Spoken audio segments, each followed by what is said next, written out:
الحمد للہ رب العالمین الصلاۃ والسلام علی خاتم النبیین اما بعد فاعوذ باللہ من الشیطان الرجیم بسم اللہ الرحمن الرحیم لقد خلقنا الانسان فی احسن تقویم ثم رددناه اسفل سافلین وقال علیہ الصلاۃ والسلام حب الدنیا راس کل خطیہ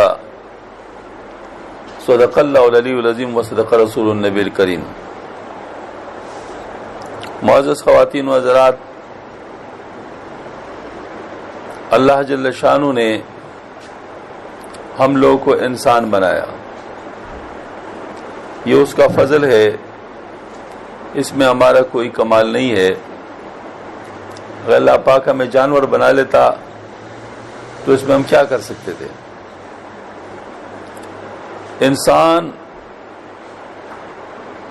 کتنی عظیم ہستی ہے، اس کا اندازہ آپ اس سے کرے کہ اللہ جل شانہ نے انسان جن کی اولاد ہے یعنی آدم علیہ السلام، ان کو تمام نوریوں سے یعنی فرشتوں سے سجدہ کروایا، اور ابلیس جو معلم الملکوت تھے اس وقت، اس نے جب انکار کر لیا اس سے تو اس کی تمام چیزیں ضائع ہو گئی اور وہ مردود بارگاہ ہو گیا۔ تو اس سے پتہ چلا کہ انسان کی کیا حیثیت ہے۔ انسان کو اپنے آپ کو پہچاننا چاہیے۔ ابھی جو میں نے آیت کریمہ تلاوت کی ہیں اس میں یہی ہے۔ اللہ پاک نے سورہ 3 میں ارشاد فرمایا لقد خلقنا الانسان فی احسن تقویم ثم رددناہ اسفل سافلین۔ البتہ بالتحقیق ہم نے انسان کو بہترین سانچے میں ڈال کر تخلیق کیا ہے، اور پھر یہ اپنے عمل کی وجہ سے نیچے سے نیچے ہو جاتا ہے۔ اصل میں صلاحیت تو اللہ پاک نے دے دیے،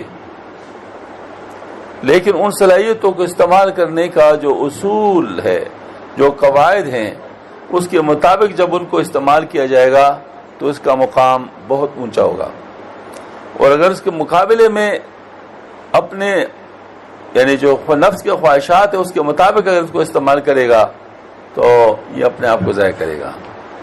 ایسی صورت میں یہ اسفل سافلین پہ پہنچ جائے گا۔ ذرا غور فرمائیے،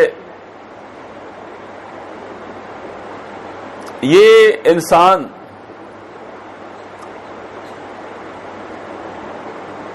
فرشتوں سے تو افضل ہے اگر اپنے مقام پر ہو، اور شیطان سے برا بن جاتا ہے اگر اپنے مقام پر نہ رہے۔ تو کون سی چیزیں ہیں جو اس طرح ایک طرف ان کو اتنا اونچا مقام پر پہنچا سکتی ہیں اور ایک اتنا نیچے گرا سکتی ہیں؟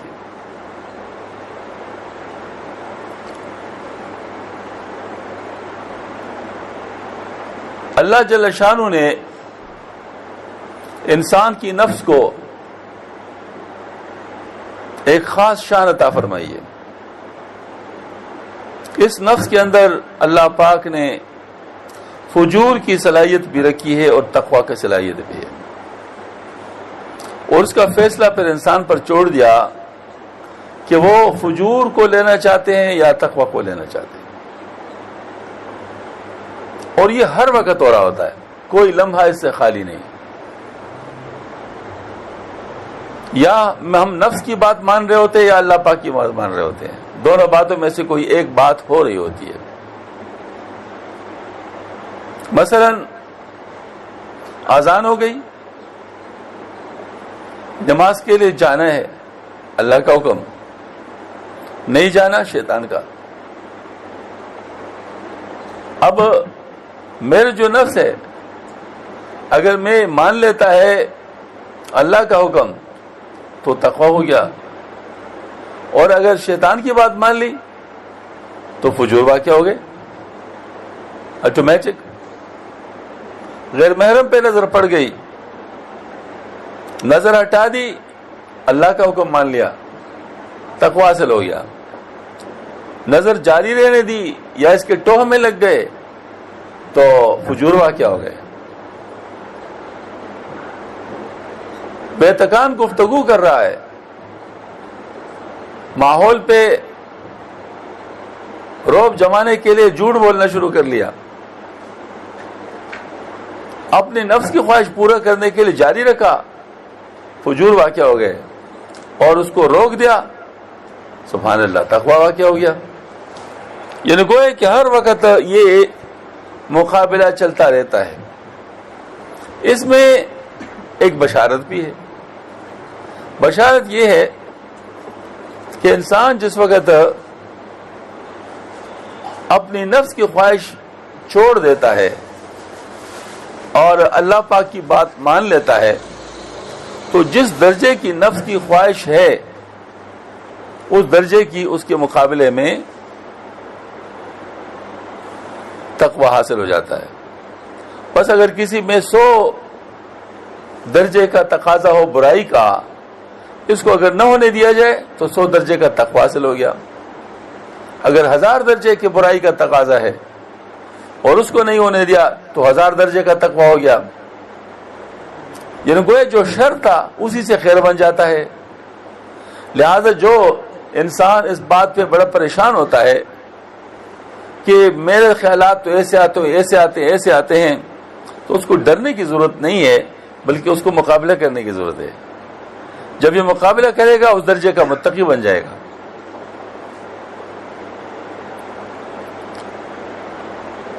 ہمارے ماحولوں کے اندر اس وقت جو برائی کی چیزیں آ گئی ہیں، بہت زیادہ آ گئی ہیں۔ مثلا موبائل ہی کو لے لو، اس موبائل پر کیا کچھ نہیں ہے۔ اس موبائل پر پورا قرآن آپ دیکھ سکتے ہیں، اس کا ترجمہ دیکھ سکتے ہیں، اس کی تفسیر دیکھ سکتے ہیں، مسئلے مسائل دیکھ سکتے ہیں، علم کے ہر شعبے کی طرف آپ اس پہ نظر کر سکتے ہیں۔ یہ اس کے مثبت اصول ہیں، مثبت مثالیں ہیں۔ دوسری طرف انٹرنیٹ کے غلط استعمال ہیں، مضربت کا استعمال ہے، غلط آوازیں سنی جا سکتی ہیں، غلط علوم اس پر پڑھے جا سکتے ہیں، اور اس طریقے سے انسان تباہی کے راستے پہ جا سکتا ہے۔ تو گویا کہ اسی انٹرنیٹ کو اگر آپ نفس کا ایک مثال سمجھ لیں تو اسی سے آپ متقی بھی بن سکتے ہیں، اسی سے آپ تباہ بھی ہو سکتے ہیں۔ تو اب یہ بات ہے کہ اگر یہ موبائل ہے میرے پاس، اگر اس میں صحیح مثبت استعمال کرنا چاہوں اور کر سکوں تو پھر تو ٹھیک ہے، اس کو اپنے ساتھ رکھیں۔ لیکن اگر یہ خطرہ ہو کہ نہیں، ایر ممکن ہے کہ میں کسی برائی میں سے پڑ جاؤں، تو اس وقت پھر اس کا نہ رکھنا ہی اچھا ہے، کیونکہ اپنے آپ کو امتحان میں ڈالنا یہ کوئی خوبی کی بات نہیں ہے، چیلنج کرنے والی بات ہے اپنے آپ کو۔ لہذا نقصان انسان اٹھا سکتا ہے، تو اس وقت اپنے آپ کو بچانے کے لیے سادہ موبائل استعمال کیا جائے، سادہ موبائل استعمال کیا جائے، یہ زیادہ بہتر ہے۔ کیونکہ فقہ کا مشہور قاعدہ ہے کہ جلب منفعت سے دفع مضرت زیادہ اہم ہے، یعنی کسی نیکی کے حصول کی طمع جو ہے اس سے زیادہ برائی سے اپنے آپ کو بچانا یہ زیادہ ضروری ہے۔ ہاں جی، یعنی وہ جو ایک چانس ہے کہ آپ اس سے خوبی، لیکن بہرحال تجربے سے آدمی دیکھ لے گا کہ آیا میں زیادہ تر غلطی میں پڑتا ہوں یا زیادہ تر اس کا صحیح استعمال کرتا ہوں، تو اس کو دیکھ لے۔ تو میں عرض کر رہا تھا کہ ہمارا جو نفس ہے، جب تک اس کی اصلاح نہ ہو چکی ہو تو بنیادی طور پر اس کی جو فطرت ہے وہ نفس امارہ کی ہے، یعنی برائی کی طرف ہی مائل ہوتا ہے۔ اللہ پاک نے قرآن پاک میں سے ارشاد فرمایا، اس کو ہم لوگ بدلنا چاہیں تو اس کے لیے اللہ پاک نے کچھ طریقے ہمیں دیے ہیں، لیکن اگر ہم نہ بدل سکیں تو پھر یہ تو نفس امارہ ہی ہے، یہ تو ہوگا۔ اگر اس کو بدلنا کوئی شروع کر لے تو یکدم یہ نفس مطمئنہ پہ نہیں پہنچتا، اس میں کافی لمبا سفر طے کرنا ہوتا ہے۔ تو پہلے یہ نفس لوامہ پہ جاتا ہے۔ نفس لوامہ یوں نفس ہوتا ہے کہ انسان نہیں چاہتا برائی، لیکن برائی ہو جاتی ہے، پھر اس پہ روتا ہے، گڑ گڑاتا ہے، توبہ کرتا ہے، اور پھر دوبارہ ٹھیک ہوتا ہے، پھر دوبارہ نفس کی وجہ سے خراب ہو جاتا ہے، پھر دوبارہ توبہ کرتا ہے، گڑ گڑاتا ہے۔ اس طریقے سے یہ ملامت کرتا رہتے اپنے آپ کو مستقل۔ یہ نفس لوامہ ہے۔ یقیناً یہ پہلے نفس سے اچھا ہے، یقیناً یہ پہلے نفس سے اچھا ہے۔ اکثر ایسے لوگوں کا جو سبب ہوتا ہے وہ صحبت صالحین کے اندر حاضر ہوتی ہے۔ جب یہ صحبت صالحین میں جاتے ہیں اچھے ہو جاتے ہیں، جب بری صحبت میں جاتے ہیں برے ہو جاتے ہیں۔ یہ اس قسم کا معاملہ ان کے ساتھ ہوتا رہتا ہے۔ تو اس وجہ سے اگر یہ لوگ زیادہ تر صحبت صالحین اختیار کر لے تو بچے رہتے ہیں۔ اللہ تعالیٰ حفاظت فرماتے ہیں، کیونکہ قلعے ہمارے شیخ مولانا اشرف صاحب رحمۃ اللہ علیہ نے ہمیں فرمایا تھا کہ تم لوگ جب ہندوؤں کی پرانی جگہوں پہ یا میوزک کی جگہوں پہ یا فسق و فجور کی جگہوں پہ گزرو تو یا ہادی و نور لا حول ولا قوت الا باللہ العظیم پڑھ لیا کرو، ورنہ وہاں کے شیاطین میں تمہیں کوئی چپک سکتے اور ممکن ہے کہ آپ کو غلط راستوں پہ ڈال دیں۔ اور یہ ہم نے تجربہ کیا تھا کہ کبھی اس طرف جانا ہوتا تو اگر ہم نے نہ پڑھا ہوتا تو وسوسے آ جاتے، یہ دیکھو یہ دیکھو یہ دیکھو، اور جس وقت ہم نے پڑھا ہوتا تو اللہ تعالیٰ حفاظت فرما دے۔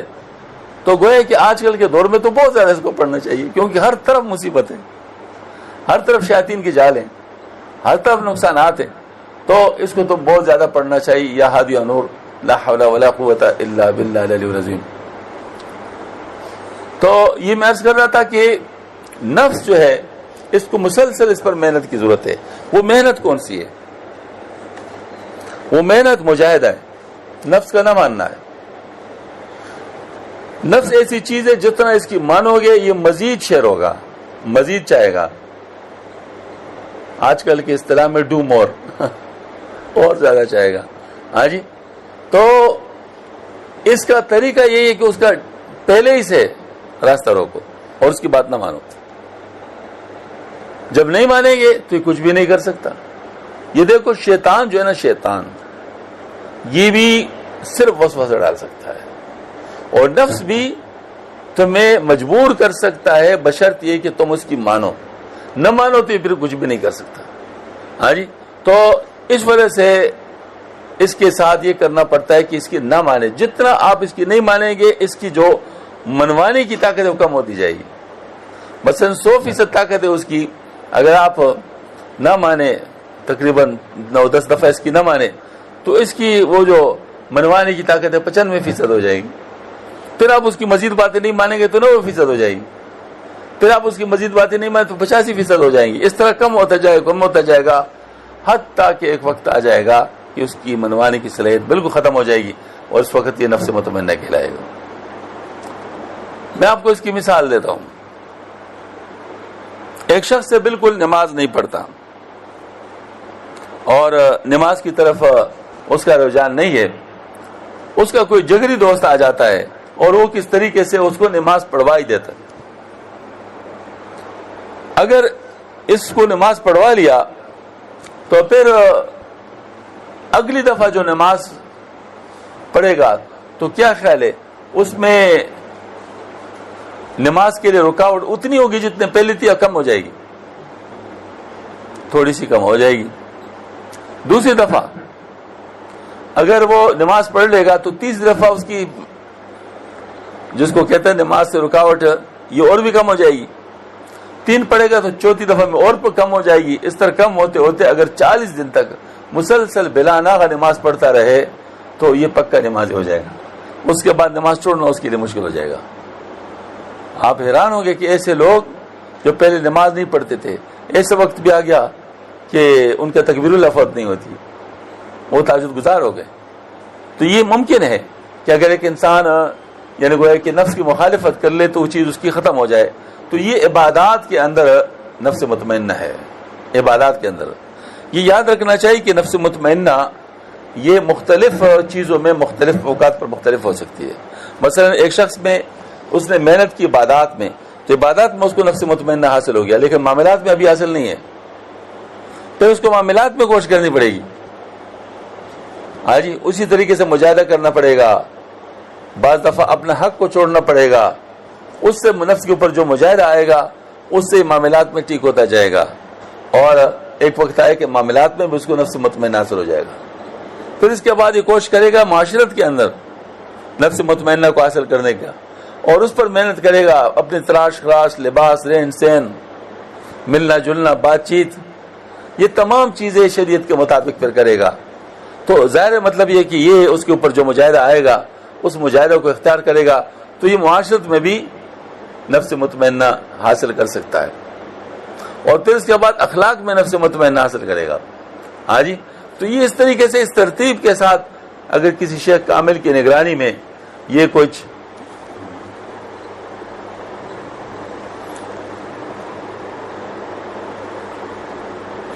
شیخ کامل کی نگرانی میں یہ رستہ مطلب راستے پہ چلتا جائے گا، آگے بڑھتا جائے گا، تو ماشاءاللہ اس کو نفس مطمئنہ حاصل ہوگا.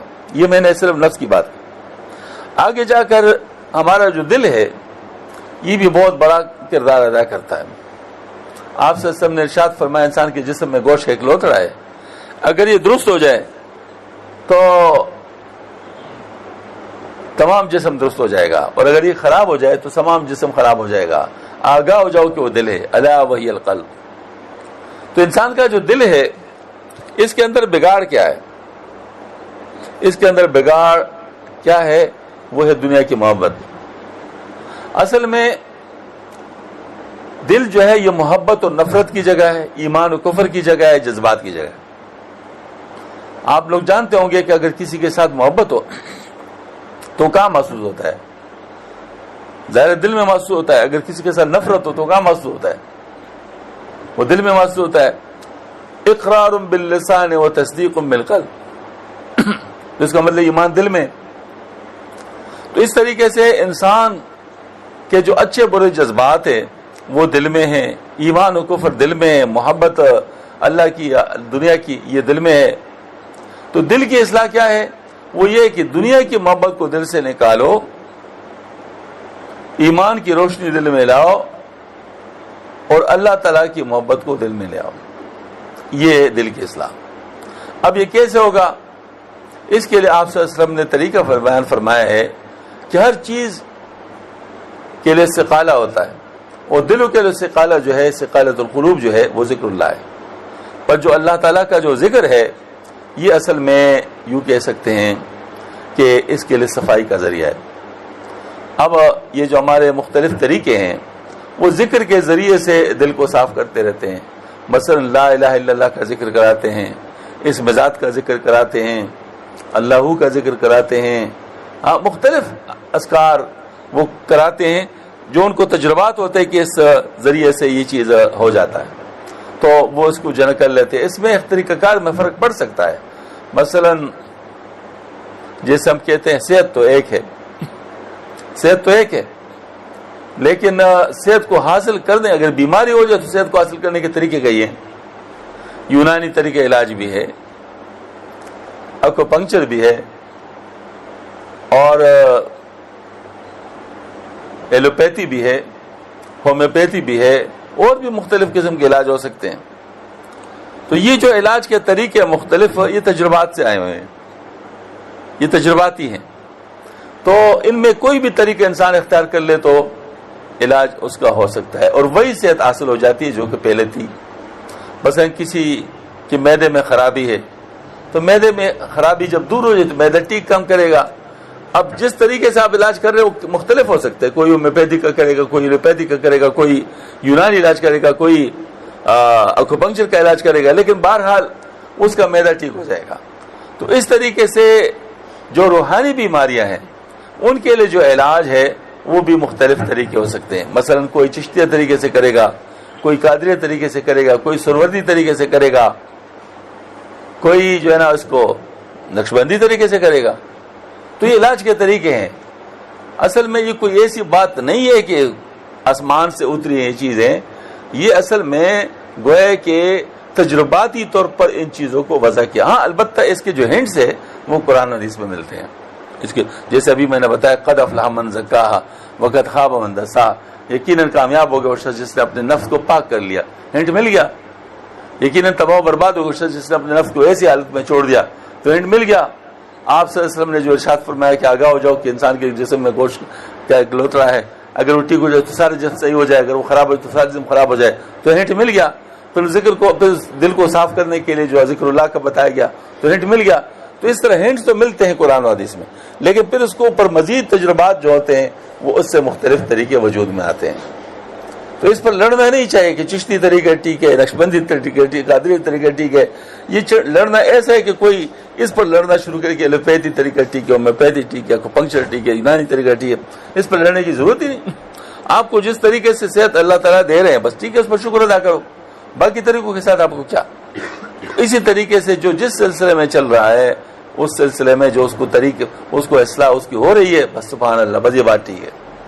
تو میں اس کر رہا تھا کہ دنیا کی محبت کو دل سے نکالنا یہ ضروری ہے. تو دنیا کی محبت کو نکالنے کے لیے اللہ تعالیٰ کی محبت کو دل میں لانا ہوتا ہے، اور اللہ تعالیٰ کی محبت کو دل میں لانے کے لیے ذکر اللہ استعمال ہوتا ہے. ذکر اللہ استعمال ہوتا ہے. ذکر اللہ کس لیے استعمال ہوتا ہے؟ تاکہ ہمارے دل میں اللہ کی محبت آ جائے.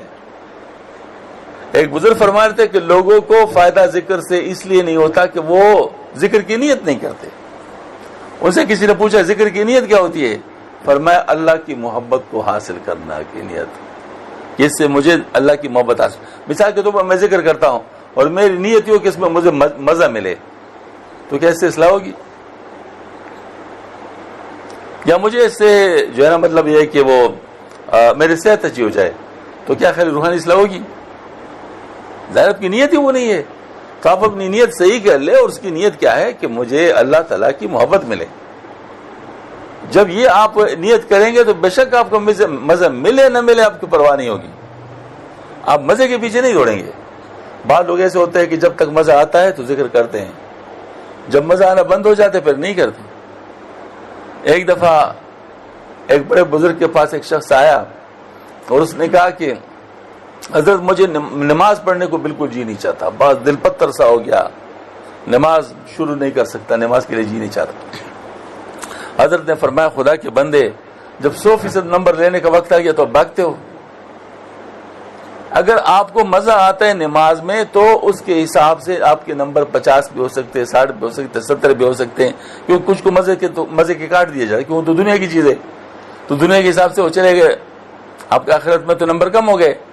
جب آپ کو مزہ نہیں آتا پھر بھی پڑھیں گے تو یہ خالص اللہ کے لیے پڑھو گے تو آپ کو پورے نمبر ملیں گے. اب آپ مجھے بتائیں کہ یہ نفع کا سودا ہے یا خسارے کا ہے؟ اگر کسی کو بالکل مزہ نہ آ رہا ہو اور پھر بھی پڑھ رہا ہو، یہ الگ بات ہے کہ اللہ تعالیٰ ہماری کمزوری کو جانتا ہے. اس وجہ سے اکثر یہ حالات نہیں آتے. اکثر کبھی مزہ ہوتا ہے کبھی نہیں ہوتا.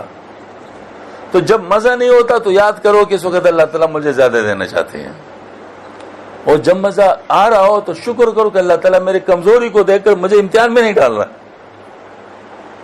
اس پر اللہ تعالیٰ کا شکر کرو کہ اللہ کا شکر ہے کہ اللہ تعالیٰ مجھے امتحان میں نہیں ڈال رہا. اس پر بھی اللہ کا شکر کرو. کیوں؟ وجہ کیا ہے کہ اگر بالکل ہی مزہ نہ آئے تو ایک ممکن ہے کہ انسان بالکل محروم ہو جائے. ہاں جی. تو اللہ تعالیٰ کا یہ طریقہ ہے کہ کبھی ایک طریقہ کبھی اس کو قبض و بست کہتے ہیں. قبض و بست اس کے ساتھ ہوتے ہیں، اور اس کو ہمارے مشائخ نے دن اور رات بھی کہا ہے کہ جیسے دن کے اپنے فوائد ہیں رات کے اپنے فوائد ہیں. مسلسل دن رہے پھر بھی کام خراب ہوتا ہے، اگر مسلسل رات رہے پھر بھی کام خراب ہوتا ہے. لہٰذا اللہ پاک اس کو اس ترتیب سے چلاتے ہیں کہ انسان کا کام ہوتا رہے. تو انسان کو ذکر کرنا پڑتا ہے اللہ تعالیٰ کی محبت کو حاصل کرنے کے لیے. تیسری چیز جو کیا ہے وہ ہے عقل. عقل جو ہے نا ایسی چیز ہے کہ اگر انسان اس کو صحیح استعمال کر لے تو دنیا کے لیے صحیح استعمال کرے تو دنیا کا فائدہ ہوگا، اور آخرت کے لیے صحیح استعمال کرے گا تو آخرت کا فائدہ ہوگا. اب دنیا کے لیے صحیح استعمال یہ تو ہمیں آتا ہے.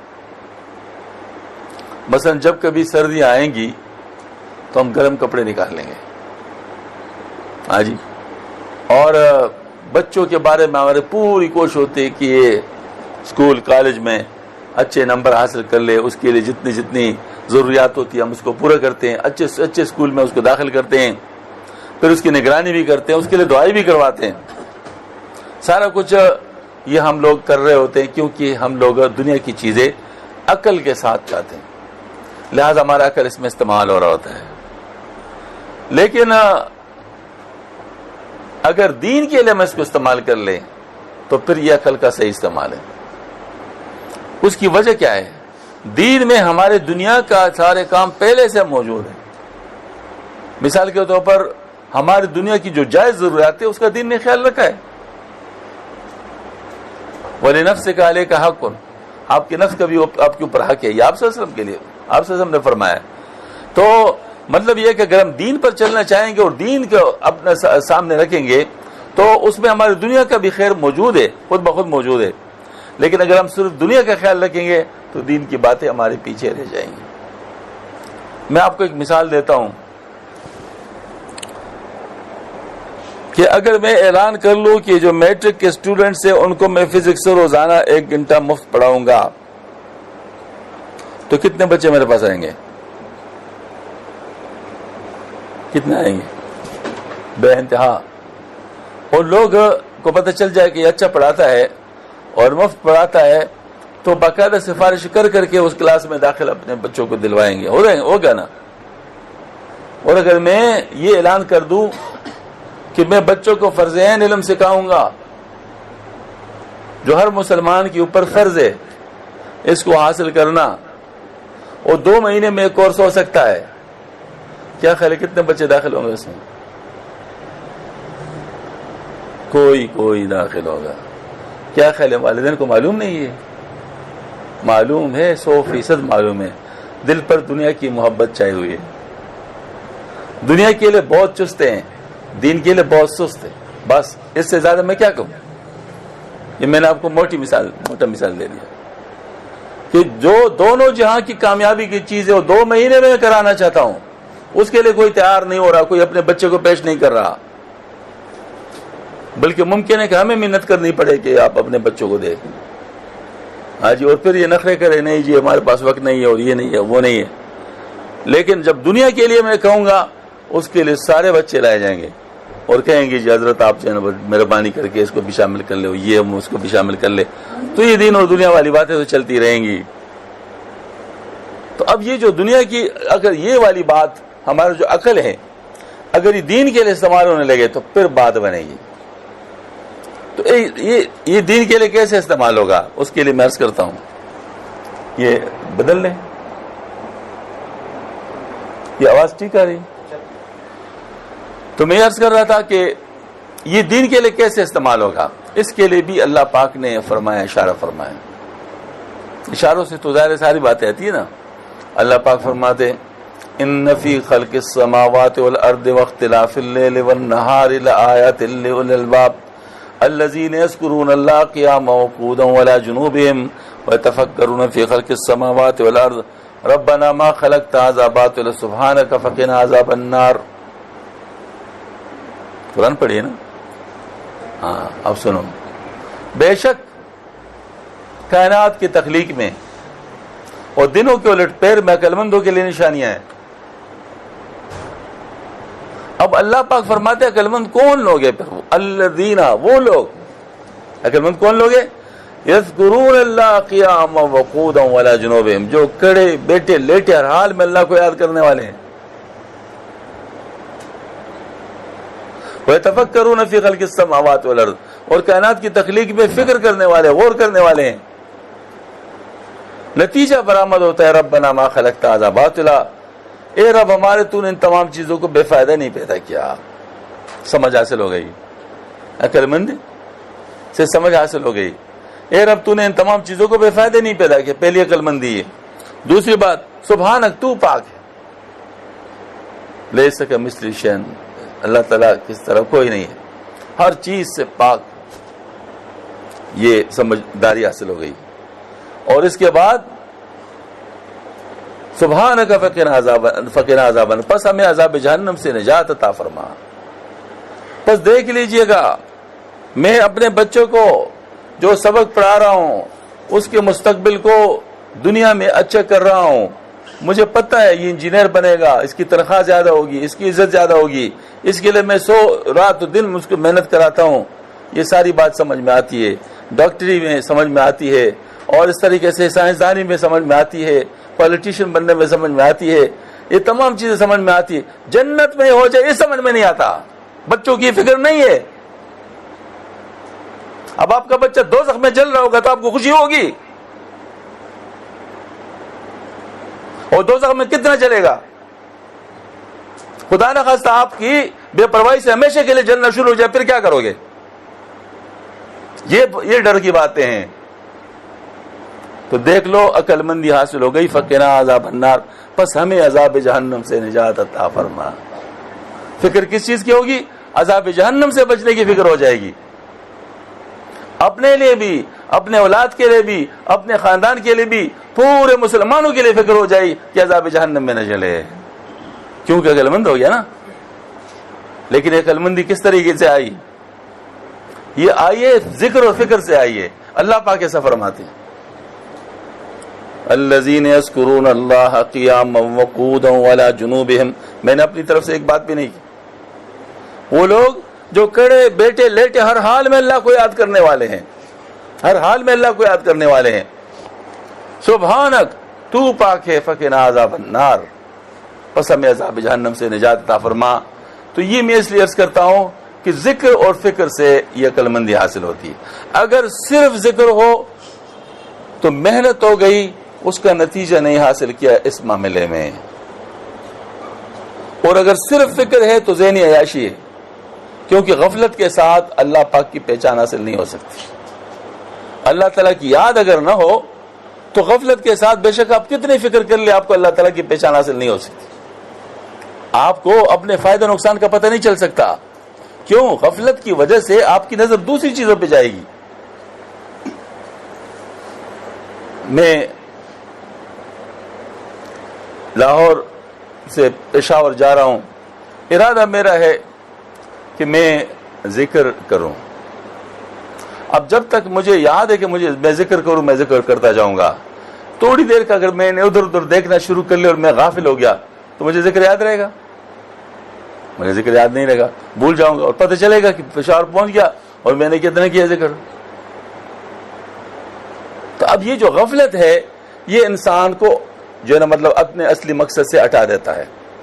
اس کی جو فطری نفس کی جو خواہش ہے اس کے اوپر وہ چلنا شروع ہو جاتا ہے آٹومیٹک۔ میں آپ کو مثال دیتا ہوں، پمپ کے ساتھ آپ پانی چڑھا رہے ہیں، پاور آپ دے رہے ہیں، پاور کے ساتھ پانی چڑھ رہا ہے، کیا خیال ہے پانی نیچے لے جانے کے لیے پمپ چلانے کی ضرورت ہے؟ وہ تو خود ہو جائے گا۔ بس اگر آپ اوپر نہیں چڑھ رہے تو نیچے تو خود بخود جا رہا ہے نا، اس کے لیے تو آپ کو طاقت لگانے کی ضرورت نہیں ہے۔ آپ اگر اوپر چڑھا رہے تو اس کے لیے طاقت لگانے کی ضرورت ہے۔ لہذا آپ اگر نفس کے خلاف کام کر رہے ہیں اس کے لیے تو مسلسل آپ کو الرٹ رہنا پڑے گا، غفلت سے نکلنا پڑے گا، ہاں جی الرٹ رہنا پڑے گا۔ اور اگر آپ الرٹ نہیں ہیں تو پھر نفس جس طرف جا رہے اس طرف سے ساری چیزیں جائیں گی۔ وہ کہتے ہیں خانہ خالی در خانہ خالی دیو آمدن، وہ جو خالی گھر ہوتا ہے اس کے اندر جنات آ جاتے ہیں۔ تو وجہ کیا ہے کہ آپ نے محنت نہیں کی، آپ نے اس کو آباد نہیں کیا۔ تو اگر آپ محنت کرنا چھوڑ دیں تو برائی اور خرابی خود بخود آئے گی، اس کے لیے کسی محنت کی ضرورت نہیں ہے۔ اس وجہ سے اپنے آپ کو الرٹ رکھنے کے لیے غفلت سے نکلنا ہوگا، اور غفلت سے نکلنا ذکر کے ذریعے سے ہوتا ہے۔ جتنا جتنا آپ کو اللہ یاد ہے اتنا اتنا آپ اپنے منزل کے قریب ہے، جتنا جتنا آپ کو اللہ بھول گیا ہے اتنا اتنا آپ منزل سے دور ہو گئے۔ دیکھو آپ صلی اللہ علیہ وسلم، آئیے کرن صاحب اندر آ جائیں، یہ تھوڑا تھوڑا اس طرف ہو جائے تو ذرا جگ بن جائے گی، آئیے اندر آ جائیے کیونکہ وقت کم ہے۔ تو میں عرض کر رہا تھا کہ انسان کو جب اللہ یاد ہوتا ہے تو وہ خیر کی طرف جاتا ہے، اور اگر اللہ پاک کو بھول جاتا ہے تو شر کی طرف، ظاہر نفس اس کو کھینچ لے گا۔ یہ دونوں چیزیں آپس میں چل رہی ہیں، نفس کی طاقت خود بخود ہے، اور اللہ کی طرف آپ کو خود جانا پڑے گا، اس کے لیے آپ کو کرنا پڑے گا۔ تو اس کے لیے غفلت سے نکلنا لازم ہے، اپنے آپ کو غفلت سے نکالو گے، اور غفلت سے انسان ذکر کے ذریعے سے نکلتا ہے۔ تو یہ ذکر کا ایسی عادت بنانی کہ آپ کو ہر وقت اللہ یاد رہے، یہ بہت ضروری ہے۔ اب میں آپ سے عرض کرتا ہوں، آپ صلی اللہ علیہ وسلم سے 3 سوال پوچھے گئے۔ جبرائیل علیہ السلام نے 3 سوال پوچھے، مل ایمان، مل اسلام، مل احسان۔ مل ایمان میں آپ صلی اللہ علیہ وسلم نے اپنے عقیدے بتا دیے، مل اسلام میں اسلام کے ارکان بتا دیے، مل احسان میں فرمایا ان تعبد اللہ کانک تراہ فإن لم تکن تراہ فإنہ یراک، تو ایسے بات کر جیسے تو خدا کو دیکھ رہے، اور اگر ایسا تجھے نہیں حاصل تو بے شک اللہ تجھے دیکھ رہا ہے۔ یہ بات تو ہے۔ اب ذرا غور فرمائیں، جب ہم اپنی عبادت کے اندر یہ کیفیت نہیں لائیں گے تو مجھے بتاؤ عبادت کیسے ہوگی؟ غفلت والی عبادت ہوگی۔ جب غفلت والی عبادت ہوگی تو اللہ تعالیٰ کی مرضی کے مطابق تو نہیں ہوگی، نتیجتاً اس میں ہم ناکام ہو جائیں گے۔ اس طریقے سے یہ تو نماز تک بات ہے، لیکن یہ جو کیفیت ہے اعمال کی، یہ تو ہر 24 گھنٹے ہوتے ہیں، تو 24 گھنٹے اللہ یاد ہے تاکہ کوئی نافرمانی نہ ہو، کوئی نافرمانی نہ ہو۔ اس وجہ سے اپنے دل کو بیدار رکھنا پڑتا ہے، اور دل کو بیدار رکھنے کے لیے، کرنے کے لیے جو ذکر اللہ ہے وہ طریقہ سیکھنا پڑتا ہے کہ وہ ہر وقت چلتا رہے۔ دیکھو میں آپ کو ایک بات بتاؤں، یہ میں جنرل بات کرتا ہوں، جن کو پتہ ہوگا ان کو ویسے بھی پتہ ہوگا، جن کو پتہ نہیں تو وہ پتہ لگ جائے گا اگر عمل کریں گے تو۔ انسان کا جسم کا عضو ذکر کر رہا ہوتا ہے، بلکہ ساری چیزیں ذکر کر رہی ہوتی ہیں، ثابت ہے۔ اب یہ آپ سنتے نہیں سنتے کہ علیحدہ بات ہے، کوئی چیز سن سکتے یا نہیں سن سکتے علیحدہ بات ہے۔ اب ایسا نظام اگر آپ ڈیولپ کر لیں کہ آپ یہ مخفی ذکر جو ہو رہا ہے اگر آپ اس کو سننے لگے تو پھر آپ اللہ پاک کو بھولیں گے، پھر آپ اللہ پاک کو نہیں بھولیں گے۔ اس میں سب سے پہلے دل آتا ہے، دل کا ذکر، دل کا ذکر۔ اب جب دل کا ذکر ہو جاتا ہے، ٹھیک ہے،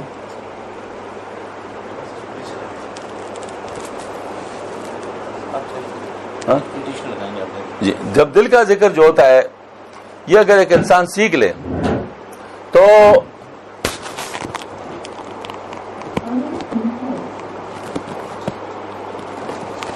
جب دل کا ذکر آپ سیکھ لیں تو دل کا ذکر آپ کا مسلسل چلتا رہے گا،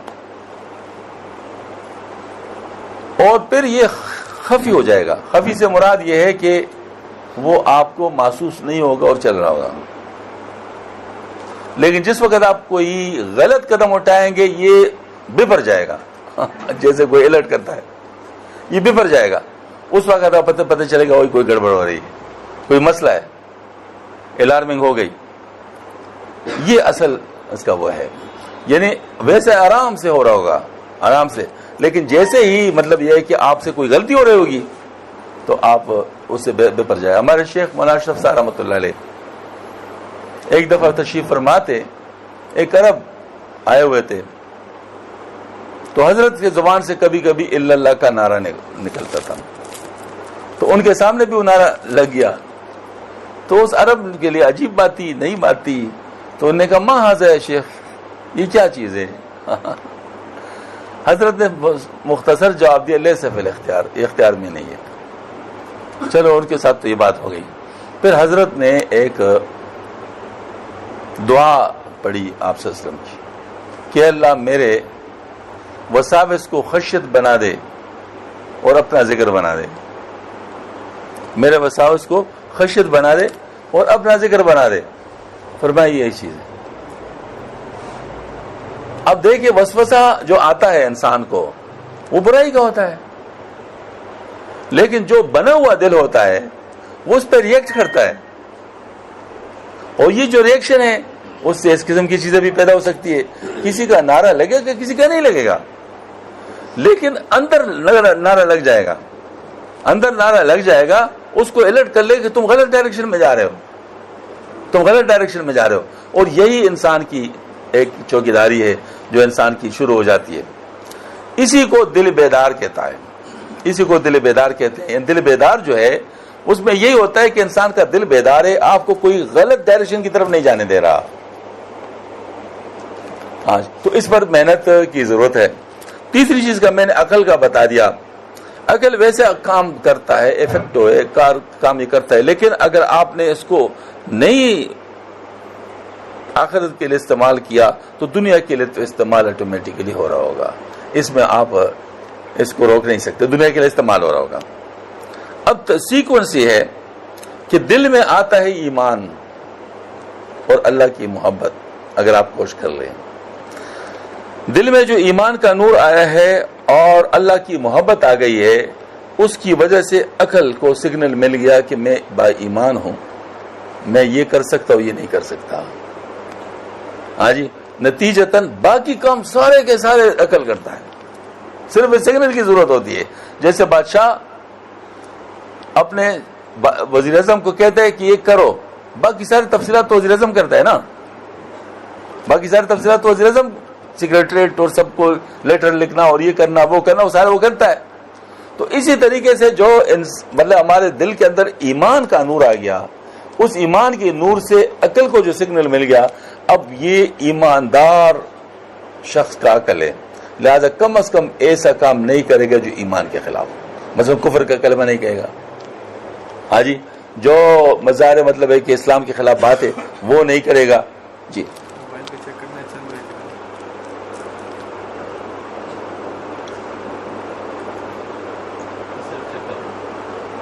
چل رہے، تو جو ایمان مطلب جو خلاف ہے اس کو وہ نہیں کرے گا۔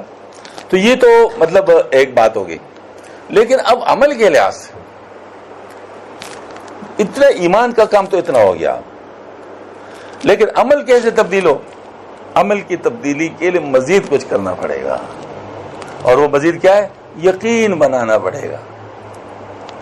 یقین محسوس ہے اور ایمان درمیان میں پڑا رہتا ہے، وہ جب تک آپ اس کے خلاف کام نہیں کریں گے تو اس وقت تک جاری رہے گا۔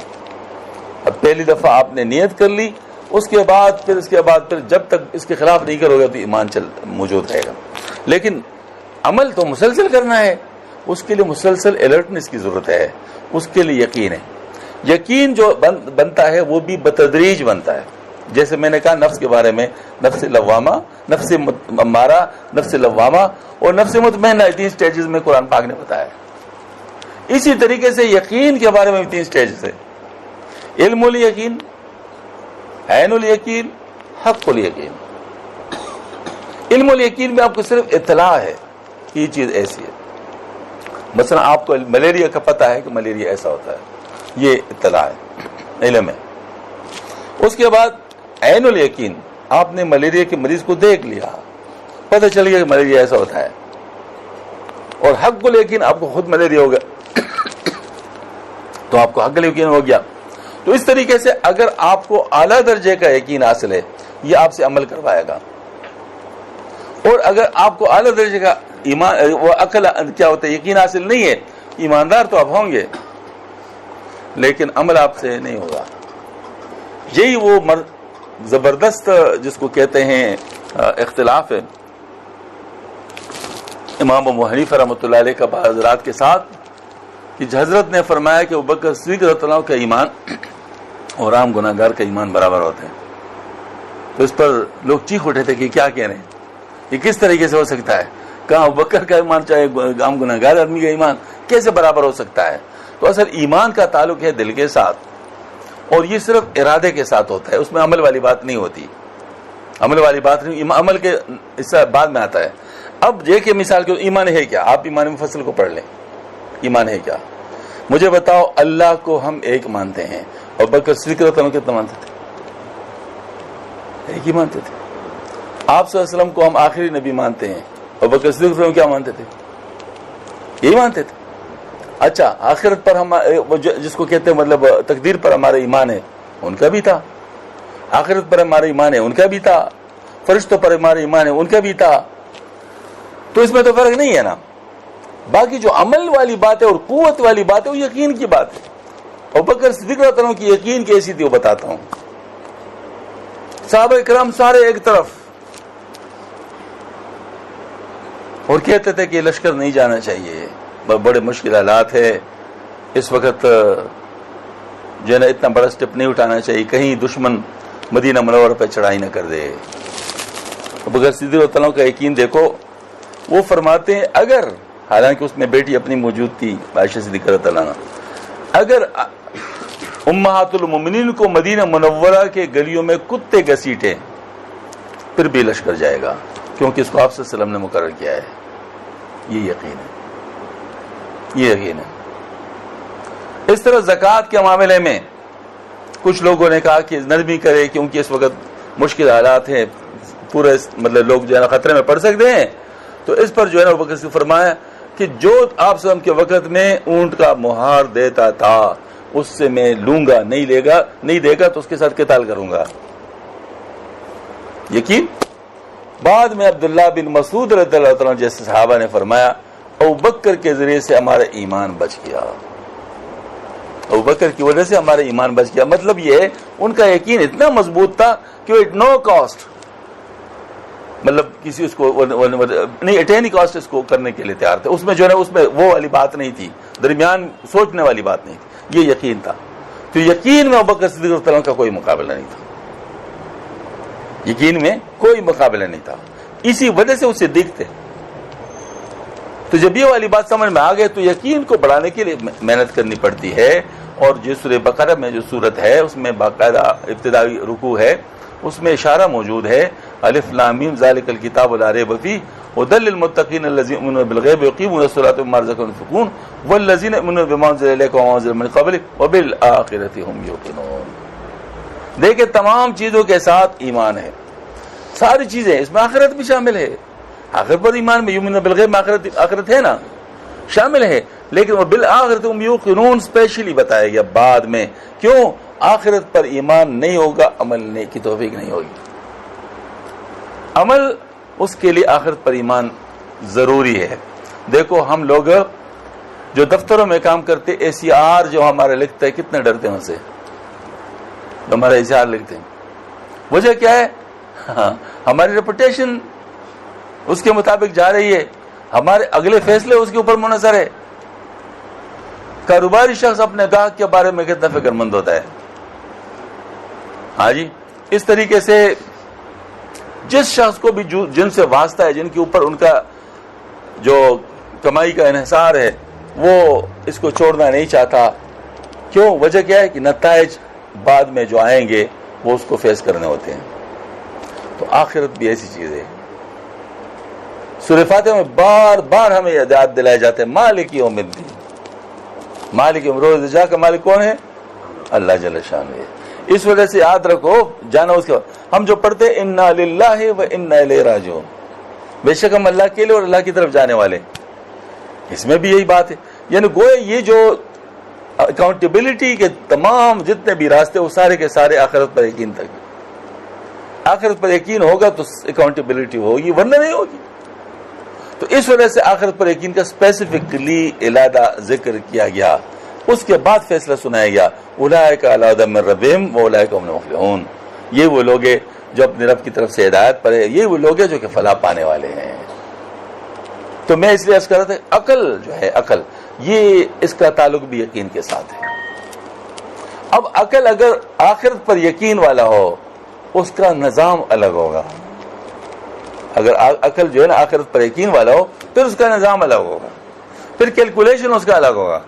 اب یہ یقین اس کا جتنا زیادہ مضبوط ہوگا اتنا زیادہ اس کا عقل اس چیز کے لیے استعمال ہوگا. کیوں؟ ہم دیکھیں ہم اپنے زندگی کے اندر فیصلے کرتے رہتے ہیں. بعض دفعہ جیسے مثال کے طور میری طرف ایک پتھر آ رہا ہے اور مجھے ڈر ہے کہ میرے سر کو پڑے گا، مطلب میرا سر زخمی ہو جائے، تو میرا ہاتھ اس کی طرف جاتا ہے بچانے کے لیے. اب کیا میرا ہاتھ اس سے زخمی نہیں ہوگا؟ میں اپنے ہاتھ اس کے سامنے کر رہا ہوں نا، خود اپنی مرضی سے کر رہا ہوں. کیوں کر رہا ہوں؟ اپنے سر کو بچانے کے لیے، کیونکہ سر زیادہ اہم ہے. یہ میرے لاشعور کے اندر موجود ہے کہ سر میرا زیادہ اہم ہے، سر پر پتھر نہیں آنا چاہیے. اب یہ یقین جو میرے اندر موجود ہے اس کی وجہ سے میں نے ہاتھ کر دیا. بس یہی والی بات ہے. لاشعور میں آپ کی دنیا ہے، لاشعور میں آپ کی آخرت ہے. بس اگر لاشعور میں آپ کی دنیا ہے تو آپ آخرت کو قربان کر دیں گے دنیا پر جب مقابلے کی بات آئے گی. آخرت کو قربان کر دیں گے. اور جب لاشعور میں آپ کی آخرت ہوگی تو دنیا کو قربان کر دیں گے آخرت پر جب مقابلے کی صورت آئے گی. اور یہ مقابلے کی صورت ہر وقت آتی رہتی ہے، ہر وقت آتی رہتی ہے. ہمیں ہر وقت کچھ نہ کچھ کرنا پڑتا ہے. یا ہم آخرت کے حق میں فیصلہ کر رہے ہوتے ہیں یا دنیا کے حق میں فیصلہ کر رہے ہوتے ہیں. ہاں جی دیکھو مجھ سے غلط بات ہو گئی. اب اگر میں اس غلط بات کو ظاہر کرتا ہوں تو میری دنیا میں بھی عزت ہے، اور نہیں ظاہر کرتا ہوں تو آخرت میں سزا ہے. اب میں کیا کروں؟ اگر میں نے آخرت میں کامیابی حاصل کرنی ہے اور آخرت میں عذاب سے بچنا ہے تو دنیا کی اس مصیبت کو برداشت کرنے کے لیے تیار ہو جاؤں گا. ایک دفعہ لعان کا معاملہ ہو رہا تھا. آپ صلی اللہ علیہ وسلم قسم دے رہے تھے، ظاہر جو دو پارٹی جو تھی دونوں، تو وہ عورت جب قسم کھاتی تو آپ صلی اللہ علیہ وسلم فوراً فرماتے دیکھو آخرت کے عذاب جو ہے نا دنیا کی تکلیف سے بہت زیادہ ہے. فوراً فرما دیتے دیکھو آخرت کا عذاب دنیا کی تکلیف سے بہت زیادہ ہے. لیکن پھر بھی وہ کہتے کہ میں اپنے فیملی کو نہیں بے عزت کرنا چاہتی اور وہ قسم کھا لیتی. تو مطلب یہ ہے کہ دیکھو یعنی وہ فیصلہ اس وقت ہونا تھا نا کہ وہ کس طرف جا رہا ہے، یعنی یا آخرت کی طرف جائے گا یا دنیا کی طرف جائے گا. اب یہ جو ہے نا یہ والی بات ذکر و فکر سے ہوگا، ذکر و فکر کے ساتھ. جس وقت ذکر ہوگا، ذکر سے اللہ پاک کی یاد آئے گی، ہر وقت ہمیں لا یاد آئیں گے. اور پھر فکر ہوگا. فکر کیا ہوگا؟ کائنات کے اندر غور و فکر ہم کریں گے کہ ساری چیزیں بالکل اللہ پاک کی مرضی کے مطابق چل رہی ہے تبھی ٹھیک چل رہی ہے. اگر اللہ پاک کی مرضی کے مطابق نہ چلے تو خرابی ہو جائے گی. اس طرح میرا بھی نظام ہے. ربنا ما خلقت هذا باطلا، اے رب تو نے تمام چیزوں کو بے فائدہ نہیں پیدا کیا. سبحانک فقنا عذاب النار. تو اصل بات یہی ہے کہ اگر ہم لوگ یہ اپنی فکر کو صحیح کر لے ذکر کے ساتھ، اور پھر یہ کہ ذکر کے ساتھ اپنے دل کو صحیح کر لے اور مجاہدے کے ساتھ اپنے نفس کو صحیح کر لے تو یہ تینوں چیزیں ٹھیک ہو جائیں گی. ان تینوں چیزوں کے ٹھیک ہونے کو تربیت کہتے ہیں. ان تین چیزوں کو ٹھیک کرنے کا نظام کیا ہے؟ یہ تربیت کہلاتا ہے. اور مشائخ یہی کرتے ہیں، جو صحیح مشائخ ہوتے ہیں وہ یہی کرتے ہیں. وہ یہی بات کرتے ہیں کہ عقل کہاں استعمال ہو سکتا ہے، دل کیسے ٹھیک ہوگا، اور ہمارے نفس کیسے مطلب یعنی صحیح لائن پر آئے گا.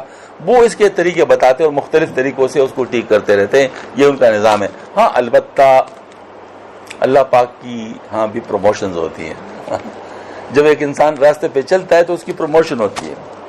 تو جس وقت یہ تین چیزیں ٹھیک ہو جاتی ہیں تو اللہ تعالیٰ ان کی پروموشن کر لیتے ہیں. دو چیزیں اس کو نصیب فرما دیتے ہیں. ایک یہ کہ وہ جو مطلب جو اس کا روح ہے وہ نفس سے آزاد ہو کر ملائالہ میں پہنچ جاتا ہے، اس کے ساتھ کنیکشن ہو جاتی ہے. اور اس کا جو عقل ہے اس کا سر کے ساتھ تعلق ہو جاتا ہے جو وہ بھی ملائالہ میں ہے. اب ملائالہ میں جب عقل پہنچ گیا تو عقل میں وہاں جو چیزیں اس کو گویا کہ محسوس ہو رہی ہوتی ہیں، ان کا ادراک ہو رہا ہوتا ہے، نتیجتاً اس کے تمام فیصلوں پر وہ اثر انداز ہوتے ہیں. اب اس وجہ سے وہ جو فیصلے کرتا ہے وہ اللہ جل شانہ کے مرضی کے مطابق. صحابہ کرام کا یہی معاملہ تھا. صحابہ کرام یہی کرتے تھے نا کہ ان کے سارے فیصلے اس کے مطابق ہوتے تھے. ہاں جی. اور دنیا کی چیزوں کو وہ پریفر نہیں کرتے. بلکہ ایک دفعہ بہت سارا مال آ گیا مال غنیمت کے طور پر تو صحابہ کرام بڑے پریشان ہو گئے کہ یا اللہ کہیں یہ ساری چیزیں ہمیں دنیا پہ تو نہیں مل رہی. حالانکہ وہ تو اللہ کی طرف سے ایک انعام تھا، لیکن بہرحال ظاہر ان کو فکر تو لگ گئی. تو یہ والی بات ہے کہ چونکہ ان کو تعلق اللہ کے ساتھ ہو گیا تھا. ایک دفعہ صحابہ کرام آپ صلی اللہ علیہ وسلم کے پاس آئے، یا رسول اللہ ہم حمام کے اندر کیسے کپڑے اتارے، اللہ تعالیٰ دیکھ رہا ہے بات. حاجی امداد اللہ ماجد مکی رحمۃ اللہ سے کسی نے کہا حضرت آپ پیر لمبے کیوں نہیں کرتے؟ فرمایا اللہ پاک سے حیا آتی ہے، اللہ تعالیٰ سے حیا آتی ہے. اب یہ ہر وقت کی بات ہے نا، ہر وقت کی بات ہے. تو اب یہ اتنا انسان الرٹ ہو جائے، اتنا انسان محسوس کرنا لگ جائے، اتنا اللہ تعالیٰ کے ساتھ تعلق ہو جائے پھر انسان کا معاملہ بالکل اس کے لیے فرماتے لقد خلقنا الانسان فی احسن تقویم. لیکن اگر ایسا نہیں ہوتا تو پھر ثم رددناہ اسفل سافلین. اب دیکھو ہائر آپشن آپ نے آپٹ کرنا ہے، اور جو دوسرا ہے وہ خود بخود ہو جاتا ہے، اس کے لیے آپ کو آپٹ کرنے کی ضرورت نہیں ہے. یعنی آپ نے ہائر آپشن کو آپ نہیں کیا تو دوسرا تو آٹومیٹکلی ہے نا. بالکل اس وجہ آپ نے پانی اوپر نہیں چڑھایا تو نیچے تو جائے گا ہی. نیچے جانے کے لیے محنت کی ضرورت نہیں ہے. آپ نے اپنے گھر کو صاف نہیں کیا، گندا تو ہوگا، اس کے لیے گندا کرنے کی ضرورت نہیں ہے، گندا تو ہوگا.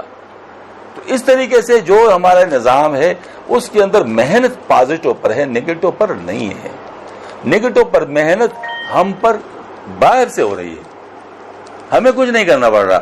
جیسے شیطان کی طرف سے تو محنت ہے، شیطان کی طرف سے تو، لیکن شیطان کی طرف سے محنت تب کارگر ہوتی ہے جب ہم نیگیٹو کو رہنے دیتے ہیں. شیطان تب وہ محنت کر سکتا ہے. اگر ہم اپنے نفس کے اوپر محنت کر کے اس کو پازیٹو پہ ڈال، شیطان کچھ بھی نہیں کر سکتا. شیطان کچھ بھی نہیں کر، کیونکہ شیطان نفس کو استعمال کر رہا ہوتا ہے. شیطان جو ہے نا مطلب خود اپنے طور پہ مرضی نہیں کرتے. کہ قرآن پاک میں باقاعدہ منظر کشی ہے. فرماتے شیطان جس وقت جہنمیوں کو نظر آئے گا تو ان کو پڑ جائیں گے اور کہیں گے تمہاری ایسی کی تیسی، تمہاری وجہ سے ہم ادھر آ گئے، اور ایسا ہو گیا اور ایسا ہو گیا. خوب ان کو سنائیں گے.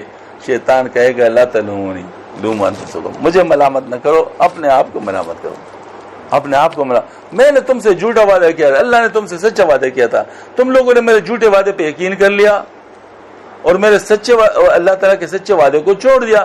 اب ظاہر تم لوگوں نے کیا، میں تمہارے پر بس تو نہیں چلتا تھا اگر تم میری بات نہ مانتے. اب تم لوگوں نے کر لیا ہے تو بھگتو، میں بھی بھگت رہا ہوں. میں نے تم سے کچھ کم کر سکوں نہ تم مجھ سے کچھ کم کر سکو. وہ اسی طرح جواب دے گا. اور یہ بات بالکل ایسی ہے، شیطان ہمارے ساتھ کچھ بھی نہیں کر سکتا، کچھ بھی نہیں کر سکتا. لیکن اگر شیطان کا کسی نے ماننا شروع کر لیا اور نفس اس کا امارہ ہے فل، یہ شخص جو نفس امارہ والا ہے جب شیطان کا ساتھی ہو جائے تو یہ شیطان سے زیادہ خطرناک ہو جائے گا. شیطان اتنا خطرناک نہیں ہوگا. کیسے؟ شیطان آپ کو صرف وسوسے سے گمراہ کر سکتا ہے نا، اور تو کچھ نہیں کر سکتا. ہاں وہ کیا ہے، ان کید الشیطان لضعیف. وہ تو اللہ پاک نے بھی فرمایا کہ شیطان کا مکر بہت ضعیف ہے. لیکن دیکھ لے جو انسان کا مکر ہے وہ ضعیف نہیں ہے، وہ ضعیف نہیں ہے. انسان جب شیطان بنتا ہے تو پھر اس کا قلم بھی شیطانی ہو جاتا ہے، اس کا پیسہ بھی شیطانی ہو جاتا ہے، اس کا رسوخ بھی شیطانی ہو جاتا ہے، اس کی طاقت بھی شیطانی ہو جاتی ہے، اس کے تمام سارے سسٹم سب شیطان کے لیے استعمال ہونے لگتے ہیں. پھر وہ ایک فساد برپا کرتے ہیں اس عالم میں، ایک فساد برپا کر لیتے ہیں. تو یہ جو نظام ہے، یہ جو شیطانی نظام، یہ زیادہ خطرناک ہے. وعلیکم السلام. شیطانی نظام یہ بہت زیادہ خطرناک ہے. شیطانی نظام جو ہے نا، یہ اس کے لیے باقاعدہ مقابلہ کرنے کے لیے ضرورت ہوتی ہے شیطانی نظام کا. اس کو آپ اس طرح نہیں چھوڑ سکتے کہ چلو جی اگر میں اس کی نہیں مانوں گا تو یہ مجھے کچھ نہیں کہہ سکتے. نہیں، یہ آپ سے اپنی بات منوا کے رہیں گے. اس کے لیے آپ نے پوری محنت کرنی ہے. تو یہ دیکھو اہل اللہ تو آپ کی اصلاح کر لیں گے، لیکن جو لوگ شیطانی نظام کے گرد سامنے وہ بند باندھ رہے ہیں ان کو سپورٹ کرنا پڑتا ہے. کیوں؟ وجہ کیا ہے؟ وہ تو آپ کے سارا کچھ تباہ کر دیں گے. اب جیسے اب سارے ملک پاکستان کے خلاف لگے ہوئے ہیں، اور پاکستان چونکہ اسلام کے نام پہ آیا تھا لہذا پوری دنیا کے اندر جو کفر کی طاقتیں ہیں وہ پاکستان کو ختم کرنا چاہتے ہیں. تو کیا حال ہے؟ پاکستان سو جائے؟ سونے کی بات تو نہیں ہے، محنت کرنی پڑے گی. اس وجہ سے دین کے جتنے بھی مورچے ہیں سارے اپنی جگہ پہ ضروری ہے. ہر چیز. آواز نہیں آ رہی. درس و تدریس ہے یہ بھی ضروری ہے، دعوت و تبلیغ ہے یہ بھی ضروری ہے، سیاست ہے یہ بھی ضروری ہے، اس طریقے سے جہاد ہے یہ بھی ضروری ہے، اور تصنیف و تالیف ہے یہ بھی ضروری ہے. ہر دین کا کام ضروری ہے. اس میں سے کوئی بھی آپ چھوڑ نہیں سکتے. چھوڑیں گے تو ادھری سے شیطان اندر آ جائے گا، ادھری سے شیطانیت اندر آ جائے گی. ہاں جی، لہذا آپ کسی مورچے کو خالی نہیں کر سکتے. دیکھو چوہا ہے نا، چوہا اس کو اگر آپ گھر کے اندر نہ آنے دیں تو یہ آسان ہے، لیکن ایک دفعہ اندر آ گیا اس کو پھر باہر نکالنا آسان ہے؟ ہاں، پھر بڑا مسئلہ ہے، اور پھر بچے بھی لے اور پھر اس طرح اور مسائل پیدا کر لے. تو اسی طریقے سے مورچوں کو الرٹ رکھنا پڑتا ہے، جو جہاں جہاں ہے وہاں پر کام کرنا پڑتا ہے. شیطان ہمارے اوپر یہ بھی محنت کر رہا ہے کہ جو جس لائن میں لگے ہوئے کہتے ہیں بس تم ہی تو ہو جو کام کرتے ہو، باقی تو فضول ہے، وہ تو کچھ بھی نہیں کر رہے. یہ غلط بات، یہ سوچ ہی غلط. اس وجہ سے جو لوگ دین کا جو رخ کا کام کر رہے ہیں، جس رخ کا بھی کام کر رہے ہیں، وہ ان کا اس پر کام کرنا ضروری ہے. ان کو کرنے دینا چاہیے، ان کے لیے دعائیں کرنی چاہیے، بلکہ ان کو اپنا کام سمجھنا چاہیے. اگر یہ نہیں کریں گے تو پھر ہمیں جانا پڑے گا. یہ بھی شیطان کی ایک پوری اسکیم ہے. اس وقت صورتحال یہ ہے، دجالیت شروع ہے، دجالیت شروع ہے، اور یہ اس کا اینڈ دجل اعظم یعنی دجال پر ہوگا. اور جب دجال آ جائے گا تو اس کی ایسی پہنچ ہوگی ان چیزوں کی کہ اس کے بارے میں پھر فرماتے ہیں ان سے مقابلہ نہیں کرو، بس اس سے بھاگو. کیونکہ جیسے ہمارے ایک ٹیچر تھے تو ہمیں پڑھا رہے تھے ریئیکٹر شیلڈنگ، تو اس میں ایک دن اس نے کہا کہ اگر 100 کیوری کا سورس ہو تو آپ کیا کریں گے؟ تو اسٹوڈنٹس تھے ہم، تو کسی نے کہا کہ ہم شیلڈنگ کریں گے، یہ کریں گے، وہ کریں گے، سارا کچھ بتا رہے تھے. وہ مسکرا رہے تھے کہ جیسے ہمارے جواب ٹھیک نہیں ہے. تو وہ ذرا مذاق بھی کیا کرتے تھے. آخر میں انہوں نے کہا gentleman you will run away from there, اس سے بھاگنا ہی ہے. آپ 100 کیوری کے ساتھ کچھ نہیں، بھاگو ادھر سے، بھائی اپنے آپ کو بچاؤ. اسی طریقے سے دجال سے بھاگنے کا حکم ہوگا. لیکن یہ اتنا بڑا امتحان ہوگا کہ دجال کے ماتھے پر کافر لکھا ہوگا. اس کے باوجود اپنے نفس سے مجبور لوگ اس کی طرف جھکے پڑیں گے اور ایسے کش ان کی ہوگی کہ وہ امڑ آئیں گے اس دجال کی طرف. ہاں جی، یہ بہت خطرناک معاملہ ہوگا، بہت کم لوگ اس سے بچیں گے. اس وجہ سے اپنے آپ کی حفاظت اس وقت بہت ضروری ہے. یعنی ہمیں اپنے آپ کو ٹرین کرنا ہے کہ ہم لوگ برائی کی طرف نہ جائیں. جب ہمیں برائی کا سگنل مل جائے کہ برائی ہے تو وہاں سے اپنے آپ کو بچا سکے. ارادہ کی اتنی قوت ہمارے اندر ہو کہ ہم اپنے آپ کو بچا سکے اور ادھر نہ جائیں. ورنہ پھر کیا ہوگا؟ ہم ترنے والے بنیں گے دجال کے لیے، کیونکہ وہ چیزیں تو ان کے پاس بہت زیادہ ہوں گی. میں آپ کو ایک بات بتاؤں، آپ حیران ہوں گے. اس وقت اس حد تک پلاننگ ہو چکی ہے کہ ہولوگرام، یہ چائنا میں واقع ہوا کہ ہولوگرام کے ذریعے سے آسمان کے اندر شہر دکھایا گیا. شہر، ہاں جی. تو اس پر ایک آرٹیکل آیا تھا کہ ہولوگرام کے ذریعے سے، بہت ڈیٹیل ہے، ظاہر ہے اس وقت بیان نہیں کر سکتا، لیکن ایسا بھی ہوتا ہے کہ پانی کا نہر جا رہا ہے، وہ آگ کا نہر دکھایا جا سکتا ہے ہولوگرام کے ذریعے سے.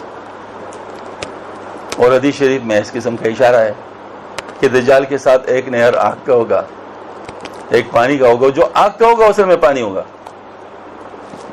تو بہت قریب معاملہ پہنچا ہے.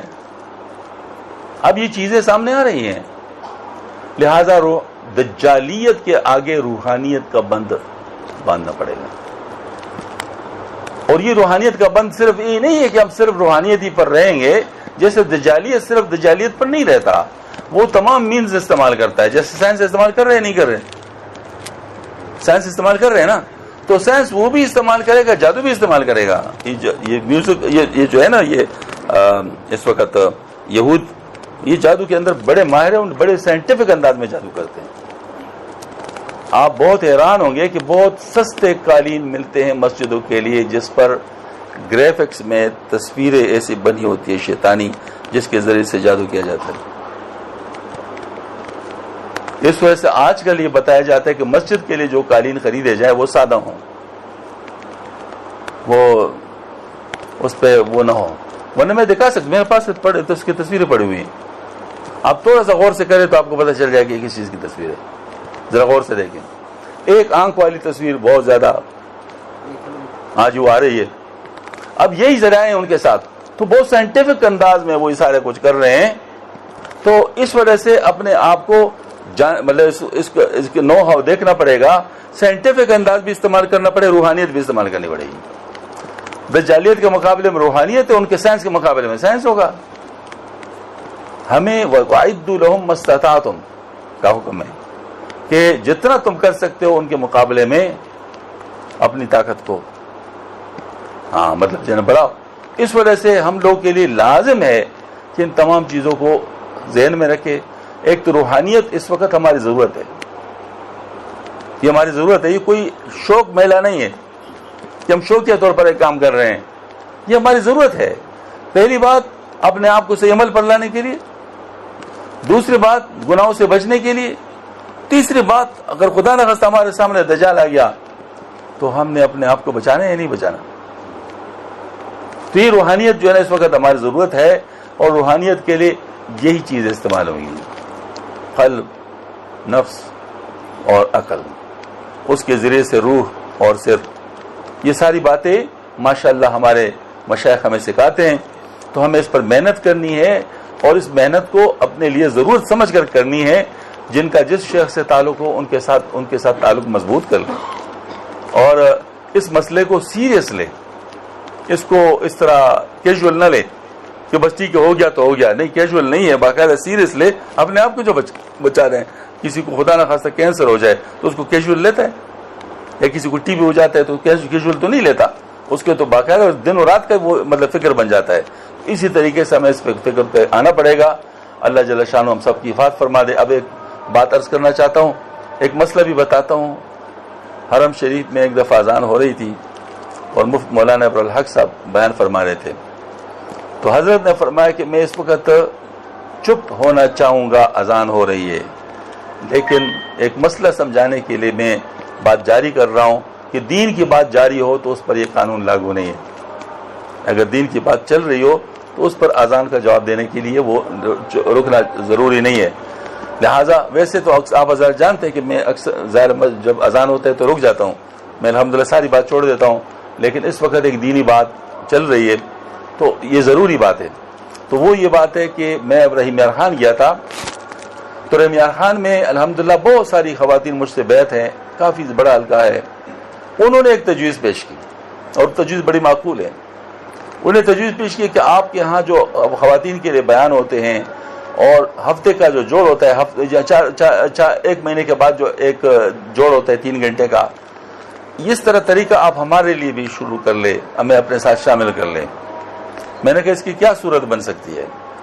بار مشورہ کے بعد یہ تو یہ پایا کہ چونکہ ہمارے جوڑ کے اندر خواتین کا جو 3 گھنٹے کا جوڑ ہوتا ہے, 10 منٹ کا پہلے بیان ہوتا ہے, اور اس کے بعد 1 گھنٹہ بعد میں آخر میں میرا بیان ہوتا ہے جو معمول کا بیان ہوتا ہے, اور درمیان میں خواتین کو ٹاپکس دیے جاتے ہیں, تربیتی ٹاپکس.